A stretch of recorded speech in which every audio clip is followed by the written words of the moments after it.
जय हिंद साथियों। तो आइए आज का सेगमेंट शुरू करते हैं। आज हम देखेंगे इलाहाबाद को। इसको प्रयागराज बहुत पुराना एक तरह से नाम है और देखते हैं। आइए, ये इलाहाबाद, अभी इसका नाम रिसेंटली चेंज किया गया है, प्रयागराज के नाम से जाना जाता है। और इलाहाबाद में जैसे एक इलाहाबाद जंक्शन है और एक प्रयागराज भी जंक्शन है। और ये उत्तर प्रदेश का एक ज़िला है। और जो लखनऊ है, लखनऊ में जो जुडिशरी की एक तरह से हाई कोर्ट है, लेकिन उस जो मेन हाई कोर्ट है वो इलाहाबाद हाई कोर्ट है और उसका खंडपीठ लखनऊ में है। और इलाहाबाद से बहुत सारे एक तरह से प्रोमिनेंट लीडर हुए हैं, जैसे लाल बहादुर शास्त्री और जवाहरलाल नेहरू, इंदिरा गांधी। इसके अलावा जो कवि हैं वो भी यहाँ से निकले हुए हैं। और जो मेजर ध्यानचंद हैं ये निकले हुए हैं। अभी मैं पूरी लिस्ट आपको दिखाऊंगा। और यहाँ पे कितनी असेंबली की सीट है, कितनी यहाँ की एक तरह से लोकसभा की सीटें हैं, उसके बारे में डिटेल देखेंगे। तो आइए इस ज़िले के बारे में थोड़ा बहुत देखते हैं। तो ये ज़िला है प्रयागराज। ये एक तरह से ओल्डेस्ट सिटी है इंडिया की। ये बहुत ही पुरानी है, जैसे बनारस आप देखते हैं। और ये एक तरह से एंशियंट, कोई भी अगर आप इस स्क्रिप्ट उठाएं तो उसमें प्रयाग या तीर्थ राज के नाम से जाना जाता है। मतलब जितने भी तीर्थ हैं उन सब में ये सबसे बड़ा माना जाता है। और ये सबसे होलीएस्ट पिलग्रिम सेंटर है इंडिया में। इसके अलावा ये यहाँ पे 3 रिवर मिलती हैं, संगम कहते हैं। बहुत ही एक तरह से मीठा जो बोली है वो संगम के नाम से जानते हैं। यहाँ पे गंगा, यमुना और अदृश्य सरस्वती यहाँ पे मिलती हैं। और इसी के साथ में त्रिवेणी एक तरह से उसकी भी त्रिवेणी भी कहते हैं इसको, या संगम कहते हैं। और ये एक तरह से बहुत ही पवित्र है हिंदुओं के लिए। और कुंभ मेला है, वो आप नाम ही सुना होगा कुंभ का। ये कुंभ है, ये हर 6 साल में यहाँ पे लगता है। और सॉरी, अर्ध कुंभ 6 साल में लगता है और महाकुंभ वो 12 साल में लगता है।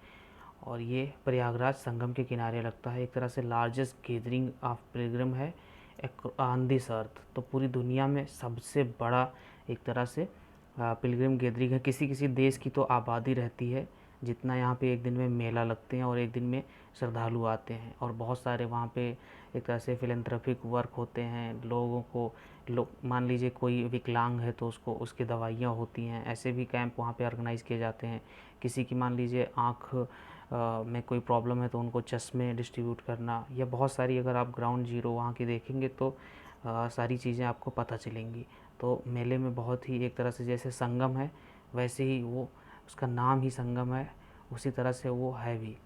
और अगर हिस्ट्री देखें इस सिटी की तो यहाँ पे बहुत ही एक तरह से इवेंट्स हुए हैं। जैसे ये जो मेला है माघ में जो लगता है कुंभ, ये जो हर्षवर्धन थे कन्नौज के राजा, उन्होंने एक तरह से हर्ष के ऐसा प्लानिंग रहता था कि वो जितना भी अपने साल वर्ष भर जो टैक्स लेता था लोगों से, या जहाँ जहाँ जो लास्ट एम्परर है अपना अगर देखें एंशियंट से मेडिवल आते आते, तो उस समय हर्षवर्धन ही है, जिसकी लड़ाई पुलकेशिन द्वितीय से हुई थी। और वो साउथ तक अपना एक्सपेंशन करना चाहता था। जो कन्नौज का राजा था हर्षवर्धन, तो वो जितना भी साल भर कमाता था एक तरह से टैक्स जो वसूलता था खजाने में आता था, वो सारा ला के कुंभ में दान कर देता था लास्ट में। तो ये हिस्टोरिकल इवेंट्स है। और बहुत सारी यहाँ पे फ्रीडम स्ट्रगल से रिलेटेड है। जो आपने नाम सुना होगा चंद्रशेखर आज़ाद जी का, वो यहीं पर जो एक तरह से उनके नाम पर ही आज एक पार्क है, उसका नाम पड़ा है। उसी पार्क में एक तरह से सीक्रेटली किसी ने बताया कि वहाँ पे छुपे हैं, और लास्ट में जब अंग्रेज़ों से गिर गए तो उन्होंने खुद को ही गोली मार ली थी। तो वो है एक तरह से है। और इसके साथ में यहाँ पे जो आईएनसी है, इंडियन नेशनल कांग्रेस है, उसकी पहली एक तरह से जो ईओ ह्यूम द्वारा जो इसकी स्थापना की गई थी 1885 में, तो यहीं से हुई थी। और इसके साथ में जो महात्मा गांधी थे, उन्होंने अपना जो नॉन वायलेंस मूवमेंट था 1920 में, वो यहीं से शुरू किया था। तो ये बहुत ही एक तरह से हिस्टोरिकल है। और अगर ज्योग्राफी देखें इसकी, तो ये प्रयागराज इतने नॉर्थ और ईस्टर्न लैटीट्यूड और लॉन्गिट्यूड है इसका। इसके साथ में अगर आप देखें तो ये साउथ में है और साउथ ईस्ट में है। ये साउथ में है और एक तरह से जो साउथ ईस्ट में इसके बघेलखंड रीजन है, ईस्ट मिडिल वैली है गंगा की, और पूर्वांचल है जैसे गाज़ीपुर है और इस तरह के जो वहाँ पे हैं पूर्वांचल के, और साउथ वेस्ट में बुंदेलखंड रीजन है, और नॉर्थ ईस्ट में अवध रीजन है। अवध में जो फैज़ाबाद है, गोंडा है, बहराइच है, तो ये सारे अवध के एक तरह से जो अवध के प्रांत हैं। और इसी के साथ में जो वेस्ट है, वेस्ट में कौसाम्बी है, और कौसाम्बी एक तरह से दोआब भी बनाती है जो गंगा और यमुना के बीच का क्षेत्र है। और ये काफ़ी उपजाऊ है क्योंकि बाढ़ के समय में जो वहाँ पे मिट्टी आती है तो दोबारा एक तरह से जो उपजाऊ मिट्टी लेके आती है और वहाँ से बार बार यहाँ पे धान की खेती बहुत ही अच्छी होती है। और ये लोअर दोआब रीजन है। इसी के साथ में अगर आप देखें और इसके बारे में, तो इसके नॉर्थ में प्रतापगढ़ है, और साउथ में रीवा है, एमपी का ये ज़िला हो जाएगा, मध्य प्रदेश का, और ईस्ट में संत रविदास नगर है, और वेस्ट में कौसाम्बी ज़िले हैं, तो कौसाम्बी ज़िला है सॉरी। और द टोटल अगर इसकी टोटल ज्योग्राफी देखें तो 5482 स्क्वायर किलोमीटर है, और जो ज़िला है ये 8 तहसील, 20 डेवलपमेंट ब्लॉक और 2802 गाँवों में विभाजित है। तो इस तरह से इसका हमने ये देखा। अभी आइए कुछ पिक्टोरियल माध्यम से और कुछ मैप्स के माध्यम से हम जानते हैं थोड़ा बहुत। ये उच्च न्यायालय है इलाहाबाद का। अभी रिसेंट आपने देखा भी होगा कि इलाहाबाद हाई कोर्ट ने ही रिसेंट कहा है कि जो गाय है उसको राष्ट्रीय पशु घोषित कर देना चाहिए। तो यहाँ पर एक तरह से इलाहाबाद, और बार बार इलाहाबाद हाई कोर्ट पिछले समय में भी कई बार एक तरह से फेमस रहा है, चाहे वो इंदिरा गांधी को प्रधानमंत्री पद से एक तरह से हटाना हो, और बहुत सारे जजमेंट यहाँ के आज भी एक तरह से उसका उदाहरण दिया जाता है। तो आइए इलाहाबाद का देखते हैं। ये इसके कुछ हिस्टोरिकल पिक्चर हैं, और यहाँ पे अगर आप देखें तो एक तरह से जो सेंट कैथेड्रल है, खुसरो बाग है। खुसरो बाग अगर जाएंगे तो मुग़ल की बहुत जितनी भी ज़्यादातर मुग़लों की कब्रें हैं वो खुसरो बाग में हैं। खुसरो वही था जो एक तरह से जिसको हिंदू एक तरह से बहुत ज़्यादा मानते हैं, और औरंगज़ेब को एक तरह से दुश्मन मानते हैं। तो ये खुसरो है। और इसके साथ में इलाहाबाद हाई कोर्ट है, न्यू यमुना ब्रिज है, और यमुना ब्रिज जो नया बना है यहाँ से बहुत सारी सुसाइडल टेंडेंसी है, बहुत सारे युवक यहीं से जंप करते हैं। तो ये एक तरह से ये यमुना ब्रिज देखने में बहुत अच्छा है, बहुत यातायात सुगम किया है। लेकिन यहाँ पे अब पेट्रोलिंग होती है पुलिस की, लेकिन बहुत समय से यहाँ सुसाइडल टेंडेंसी बनी हुई थी। और इसके अलावा ये जो यमुना ब्रिज है ये संगम के किनारे पे है, और सिविल लाइन है, स्काई लाइन। इसके साथ में यहाँ पे जो एक तरह से ऑक्सफोर्ड ऑफ ईस्ट कहा जाता है इलाहाबाद विश्वविद्यालय, वो है यहाँ पर। और थॉर्नहिल माइनी मेमोरियल है, अल्फ्रेड पार्क है। जो मैं अभी कह रहा था आपसे वो अल्फ्रेड पार्क ही था, जिसका अब नाम बदल के चंद्रशेखर आज़ाद पार्क रख दिया गया है। तो अल्फ्रेड पार्क में ही चंद्रशेखर आज़ाद ने अपने आप को गोली मारी थी। इसके बाद में इसके साथ में आनंद भवन है। ये आनंद भवन वही है जहाँ पे जो नेता होते थे उनकी गैदरिंग होती थी। इसके अलावा यहाँ पे हिंदी के लिए आपने देखा होगा बहुत सारी कवित्री हैं, जैसे महादेवी वर्मा हैं और निराला हैं, पंत हैं, ये सारे इसी रीजन से आते हैं। तो यहाँ पर एक तरह से इनका गढ़ भी था, और एक तरह से इलाहाबाद विश्वविद्यालय बहुत ही अपने आप में वो यूनिक था बहुत दिनों तक, आज भी है। और इसी के साथ में आइए शुरू करते हैं। ये अगर आप देखें लोकेशन वाइज यूपी में कहाँ है तो इलाहाबाद यहाँ है, और ये देख सकते हैं ये इलाहाबाद का एक तरह से पॉइंट है। और अगर इसके अंदर देखें तो यहाँ पे फूलपुर है। फूलपुर से जवाहरलाल नेहरू जो थे वो कई बार यहाँ से एक तरह से एमपी रह चुके थे।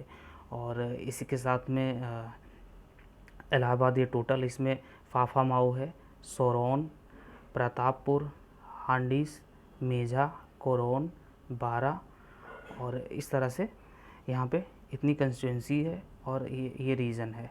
और इसके साथ में अगर आप देखें कि कौन कौन से यहाँ से एक तरह से जिन्होंने देश को बहुत ज़्यादा गौरवान्वित किया, उनमें जवाहरलाल नेहरू, श्रीमती इंदिरा गांधी, मदन मोहन मालवीय का जन्म यहीं हुआ था, जिन्होंने आज का जो बनारस हिंदू विश्वविद्यालय है उसको बनाया था। ये ध्यानचंद जो ओलंपिक में एक बार कई बार मतलब ओलंपिक में खेले, और इन्होंने जो हॉकी है उसमें एक तरह से गोल्ड हासिल किया था। ये हरिवंश राय बच्चन, इनकी ये डाक टिकट जो जारी किया था, और ये अमिताभ बच्चन, हरिवंश राय बच्चन जी के बेटे। और जो नॉर्मन अनिल कुमार ब्राउने हैं, ये इसी के साथ में सोहराब के गांधी, ये एक एजुकेशन रिफॉर्मर हैं। और इसी के साथ में शोभा मुदगल, सुनील गुलाटी और विकास स्वरूप और तिग्मांशु धूलिया, ये इतने यहाँ पे एक तरह से हैं। और इसी के साथ में अगर आप देखेंगे लोकसभा कंस्टिट्यूंसी, तो इस समय रीता बहुगुणा जोशी जो बीजेपी से हैं, वो एक तरह से यहाँ से एमपी हैं, सांसद हैं। और जो यहाँ पे इसका जो इस्टेब्लिशमेंट किया गया था 1951 से अभी प्रेजेंट तक है। और इसी के साथ में जो मेजा है और खराचना है, इलाहाबाद साउथ है, बारा है और कोरोन है, ये इतनी यहाँ पे कंस्टिट्यूंसी है, मतलब असेंबली की सीटें हैं यहाँ पर। और आइए देखते हैं 1991 से लेकर अब तक किसकी यहाँ पर सीटें कितनी निकली हैं। आप देख सकते हैं ये आईएनसी की श्री प्रकाशा, ये जो एक तरह से 1992 में गवर्नर भी अपॉइंट किए गए, और ये एमपी रहे 1992 में। फिर पुरुषोत्तम दास टंडन और लाल बहादुर शास्त्री यहाँ से 2 बार एमपी रह चुके हैं। और फिर हरि कृष्ण शास्त्री, और इसके बाद में हेमवती नंदन बहुगुणा, और ये जो बाद में 1973 में यहाँ के यूपी के सीएम भी बनते हैं। और फिर एक तरह से आगे देखें तो जो भारतीय लोक दल है उसमें ज्ञानेश्वर मिश्र और फिर विश्वनाथ प्रताप सिंह जीतते हैं, ये आईएनसी से रहते हैं। और फिर लगातार 2 बार और भी इंडियन नेशनल कांग्रेस के ही कैंडिडेट जीतते हैं, जिनमें कृष्णा और ये विश्वनाथ प्रताप सिंह भी आगे चल के 1980 में यूपी के सीएम बनते हैं। तो आप देख सकते हैं इलाहाबाद से सीएम पीएम ही निकल रहे हैं। और अमिताभ बच्चन हैं, इन्होंने 1984 में एक तरह से यहाँ से जीत हासिल की थी कांग्रेस के टिकट से, लेकिन इन्होंने बीच में ही रिज़ाइन दे दिया था। और इसी के साथ में विश्वनाथ प्रताप सिंह है, ये इंडिपेंडेंट पॉलिटिशियन, मतलब एक तरह से निर्दलीय जीते थे। और फिर ज्ञानेश्वर मिश्र जनता दल से, और फिर सरोज दुबे जनता दल से। और फिर अगर आप देखें तो 3 बार मुरली मनोहर जोशी, जो बीजेपी के एक तरह से बहुत ही पुराने लीडर हैं, उनमें ये यहाँ से 3 बार जीते। और इसके साथ में रेवती रमन सिंह 2 बार समाजवादी पार्टी से 2004 और 2009 में, और फिर 2014 में श्यामचरण गुप्ता, और फिर 2019 में रीता बहुगुणा जोशी। तो इस तरह से आप देख सकते हैं ये पॉलिटिकल जर्नी रही। और आगे देखते हैं, ये प्रयागराज का एक तरह से माइलस्टोन और संगम सिटी के नाम से जाना जाता है। ये इलाहाबाद विश्वविद्यालय, और इसके साथ में ये है प्रयागराज जंक्शन। अगर आप जाएंगे तो ये प्रयागराज जंक्शन है, यहाँ पर आसपास बहुत सारे टैक्सी हैं और दुनिया भर की चीज़ें हैं। ये इसको इलाहाबाद जंक्शन के नाम से जानते हैं, इससे आगे प्रयागराज जंक्शन है। तो इसमें कंफ्यूज नहीं होना है, 2 हैं। और यहाँ पर कुछ जो मौसमी फल हैं, और इसी के साथ में इस तरह के आप सीन देख सकते हैं साधु और संतों की। और ये मदन मोहन मालवीय की एक जो स्टैचू है इलाहाबाद विश्वविद्यालय में स्थापित की गई है। और इसी के साथ में ये सिविल लाइन में, और ये एक इमेज है। और इसी के साथ में संगम है, यहाँ पर आप देख सकते हैं जो नागा साधु होते हैं, अघोरी, जो भस्म नहाते हैं, भस्म पहनते हैं, भस्म लगाते हैं, और वो संगम के किनारे हैं। और ये वहाँ का स्ट्रीट फूड एक तरह से, ये संगम का एक व्यू।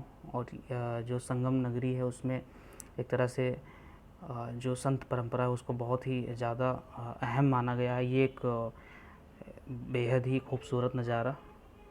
और इसी के साथ में ये रसगुल्ला, अगर आप जाएँ इलाहाबाद तो रसगुल्ला यहाँ का खाएँ। यहाँ के रसगुल्ला के मतलब ठंडी में यहाँ के रसगुल्ले बहुत ही अच्छे होते हैं। इनमें मतलब इतना सॉफ्ट होता है, अंदर खोया रहता है, बहुत ही अच्छा। मैं तो मतलब इसका गवाह हूँ। इसके साथ में ये कंपनी गार्डन और ये प्रयागराज जंक्शन, और ये देखिए आप वंदे भारत, और एक ये साउथ की एक टेम्पल जो यहाँ पर है, और इसमें शंकराचार्य और जितने भी एक तरह से जो शास्त्रार्थ करते हैं वो अभी भी हैं, और पहले से शंकराचार्य जितने भी हुए हैं वो यहाँ पर आते रहे हैं। और ये अल्फ्रेड पार्क जो था उसी में अब ये चंद्रशेखर आज़ाद की एक मूर्ति रखी, स्टैचू बनी हुई है, और काफ़ी दूर में है, और इन्हीं के नाम पे अब वो अल्फ्रेड पार्क का नाम बदल के रख दिया गया है। ये है खुसरो बाग, और ये शाह बेगम का मकबरा है। तो ये शाह बेगम के बारे में आप इसको पढ़ भी सकते हैं। और ये है फ्लड, जब एक तरह से ज़्यादा बारिश होती है तो ये संगम का, जो संगम के आसपास की जो एक तरह से इलीगल बनी हुई हैं, या कह सकते हैं जो जहाँ पे बाढ़ अफेक्टेड एरिया था वहाँ भी आबादी की वजह से अब घर बन गए हैं, तो वो देख सकते हैं आप, नाव से लोग जाते आते हैं यहाँ पे बरसात के दिनों में अपने घरों में। तो ये है एक संगम का दृश्य। और ये है जो किला है यमुना के किनारे, अकबर ने जिसे बनाया था, उस किले का ये दृश्य है। इसके भीतर एक बहुत ही पुराना वट वृक्ष है। ऐसा माना जाता है कि जब 14 वर्ष की वनवास पे राम, लक्ष्मण और सीता जी थे, तब इस किले इस तब तो ये किला था नहीं, तब इस वट वृक्ष के नीचे आके आराम किए थे, ऐसा वहाँ पे लिखा हुआ है। और ये खुसरो टॉम का एक और बेहद रोमांचक पिक्चर। और इसी के साथ में ये अभी वहाँ पे ब्यूटिफिकेशन किया गया है 2017 में, जब योगी गवर्नमेंट आई थी। तो ये गंगोत्री, ऋषिकेश, हरिद्वार ऐसे करके पिलर पे उनको घेरा गया है, और उनके बारे में कुछ इधर जैसे आप देख सकते हैं जो ऋषिकेश का दृश्य है घाट का, वो यहाँ पे वो घेरा गया है। तो ये इसका ब्यूटिफिकेशन किया गया है जो फ्लाईओवर थे। अभी ये एक नया लगा है हाल ही में, आई लव प्रयागराज। ये एक तरह से सेल्फ़ी स्पॉट बनाया गया है यूथ को अट्रैक्ट करने के लिए। और इसी के साथ में जो यूपी है, यूपी का टैगलाइन ही है, अगर आप यूपी के जितने भी प्रचार देखते हैं टूरिज़्म से रिलेटेड, तो उसमें यूपी नहीं देखा तो इंडिया नहीं देखा, ये टैगलाइन है। और ये उत्तर प्रदेश टूरिज़्म का एक तरह से। और ये बड़े हनुमान मंदिर, ये संगम के किनारे है, यहाँ पे हनुमान जी लेटे हुए हैं। और ये ठंडी के दिन में जो माघ का मेला लगता है उसका सेटलमेंट, एक तरह से ये टेम्परेरी सेटलमेंट है। और देख सकते हैं कितनी अच्छे से प्रॉपर बनाया गया है। और ये दूसरा सेटलमेंट एरियल व्यू है। और ये माँ जो गंगा हैं उनको समर्पित। और इसी के साथ में ये त्रिवेणी का आप देख सकते हैं कितना अच्छा दृश्य है। ये आप अगर देखें तो ये जो दोनों है, यहाँ पे जो ब्लैक है ये यमुना है और ये गंगा है। तो आप ऐसे भी पहचान सकते हैं, क्योंकि दिल्ली से और इधर से यमुना जी बह के जाती हैं तो बहुत ज़्यादा इनमें वो रहता है। और जबकि गंगा नदी है तो ये बहुत बड़ी नदी है एक तरह से यमुना के कंपैरिजन में, तो ये काफ़ी एक तरह से इसका पानी साफ़ रहता है। और ये एक नज़ारा है। और यहाँ पे आप देख सकते हैं मिलते हुए जैसे पानी को, और इधर ये और इधर ये, तो काफ़ी रोमांचित करने वाला रहता है यहाँ पे।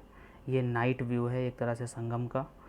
और इसी के साथ में ये दिन का एक तरह से प्रकाशित इमेज। और ये यमुना ब्रिज का दूसरा पिक्टोरियल जो एरियल व्यू लिया गया है इसका। और इसी के साथ में ये आज का सेगमेंट है ये ख़त्म होता है। आशा करता हूँ आपको बहुत कुछ सीखने को मिला होगा। बहुत बहुत धन्यवाद। जय हिंद।